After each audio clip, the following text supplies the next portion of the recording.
Air menjadi kebutuhan esensial dalam kehidupan sehari-hari. Kualitas air yang kita gunakan tentunya akan berpengaruh bagi kesehatan dan kenyamanan hidup kita. Air ledeng atau air pump menjadi salah satu sumber air yang sering digunakan masyarakat. Air ledeng atau air pump disediakan melalui jaringan pipa terpusat sebelum didistribusikan ke rumah-rumah warga. Air ini telah melalui proses kontrol kualitas yang panjang sehingga dipastikan layak konsumsi.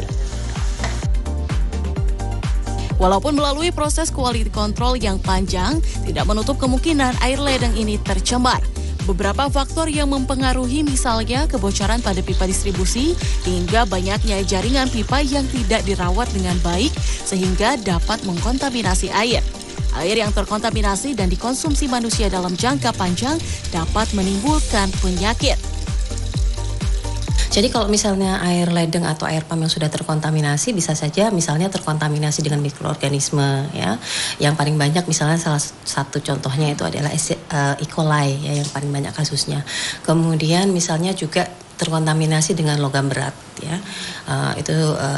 Atau mungkin dengan zat-zat kimia yang lain. Kesehatannya ya kita bisa bayangkan kalau misalnya dia terkontaminasi dengan mikroorganisme kan berarti kan ini ada mikroorganisme yang sifatnya sebagai patogen yang kemudian dia akan menginfeksi. Nah itu tergantung apakah misalnya dia memberikan gangguan pada saluran pencernaan gitu kan ya, tergantung pada organ mana yang sebetulnya menjadi targetnya. Secara umum air ledeng ini mempunyai banyak manfaat dalam kehidupan sehari-hari. Namun jika untuk dikonsumsi ternyata masyarakat punya berbagai pandangan. Air ledeng biasanya kami gunakan untuk cuci piring, untuk bersih-bersih lah ya, mandi atau untuk bersih-bersih yang lain dari rumah tangga. Tapi kalau untuk air minum kita harus rebus dulu sampai mendidih, baru kita bisa gunakan untuk minum, baru juga kita gunakan untuk masak. Yang penting air itu harus higienis ya, harus matang dulu baru kita bisa gunakan. Kalau saya minum air ledeng ya pernah ya, untuk kesehatan saya tidak ada efeknya sama sekali. Mungkin karena ya ketebalan tubuh, juga kayak saya minum itu ya niating sun lah. Nah, dari kacamata kesehatan, air ledeng akan lebih aman dikonsumsi jika telah dimasak hingga matang. Karena bakteri yang terdapat pada air sebagian besar akan mati jika melalui proses perebusan. Namun hal ini tidak berlaku untuk air ledeng yang tercemar logam berat. Zat kimia itu tidak akan hilang sekalipun melalui proses masak. Masak air. Nah, kali ini saya menggunakan air ledeng untuk dimasak dan tentunya akan dikonsumsi. Tapi sebelumnya, ini saya pastikan bahwa air ini bersih, tidak keruh, kemudian juga tidak menimbulkan bau. Nah, tapi saya lebih yakin lagi kalau air ini dikonsumsi jika dimasak hingga titik didih. Masak air sampai matang. Beberapa tips aman menggunakan air ledeng. Pertama, pastikan air berwarna jernih dan tidak keruh. Kedua, pastikan air tidak mengeluarkan bau. Biasanya, air yang terkontaminasi zat kimia akan mengeluarkan bau logam menyengat. Ketiga, jangan konsumsi air ledeng yang memiliki rasa tertentu sekalipun sudah dimasak. Dia Clarissa, Miki Peresia, Surabaya, Jawa Timur.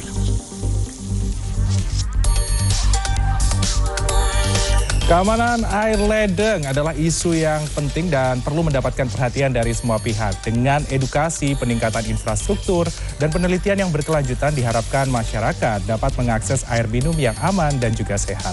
Halo, apa kabar? Saya Freddy Cahya. Selamat datang di CNN Indonesia Tech News, tempat berita terbaru seputar sains, seni, hobi, dan tentunya teknologi. Selain informasi tadi, Tech News juga punya beberapa informasi menarik di antaranya. Warga Surabaya dan Sidoarjo memiliki moda transportasi baru, namanya Bus Listrik Trans Semanggi Surabaya. Ada 15 unit bus yang beroperasi, semuanya produksi anak bangsa, yakni PT Inka Madiun Jawa Timur. Sebuah tim yang dikenal sebagai Dutch Drone Gods mengembangkan drone yang dibuat khusus untuk digunakan pada Formula One 2024. Penasaran? Karena itu langsung saja kita mulai CNN Indonesia Tech News sekarang.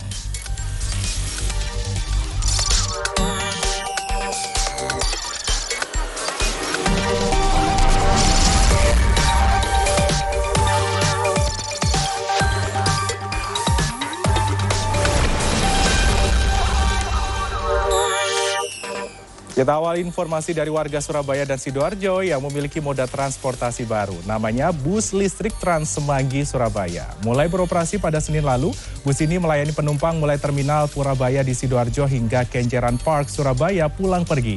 Ada 15 unit bus yang beroperasi, semuanya produksi anak bangsa yakni PT Inka Madiun Jawa Timur.